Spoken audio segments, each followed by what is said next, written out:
தமிழக வெற்றிக் கழக தலைவர் விஜய் அடுத்த கட்ட தேர்தல் பிரச்சார பரப்புரையை துவங்க உள்ள நிலையில் சேலம் சீலநாயக்கன்பட்டியில் தவேகாவினர் மைதானத்தை அளவீடு செய்து வருகின்றனர். கூடுதல் விவரங்களை செய்தியாளர் தமிழ்ச்செல்வன் வழங்கிட கேட்கலாம். தமிழ்ச்செல்வன், வணக்கம். தகவல்களை பதிவு பண்ணுங்க. தமிழக வெற்றி கழகத்தின் தலைவர் விஜய் கரூரில் தேர்தல் பிரச்சார பரப்புரை மேற்கொண்ட போது கூட்ட நெரிசல் ஏற்பட்டு 41 பேர் உயிரிழந்தார்கள். இதனால் விஜய் அடுத்த கட்ட தேர்தல் பிரச்சார பரப்புரையை தற்காலிகமாக நிறுத்தி வைத்திருந்தார்.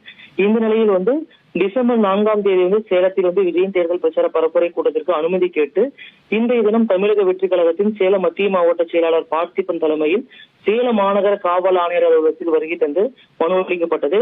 குறிப்பாக இதிலிருந்து 3 மைதானங்கள் கேட்கப்பட்ட நிலையில் காவல்துறை சீலநாயக்கன்பட்டி என்ற பகுதியில் மட்டும் அனுமதி அளிப்பதற்கு உறுதியளித்தது. குறிப்பாக 4ஆம் தேதி என்பது டிசம்பர் 3ஆம் தேதி கார்த்திகை தீபம் மற்றும் டிசம்பர் 6ஆம் தேதி பாபர் மசூதி தினம் ஆகிய 2 தினங்களுக்கு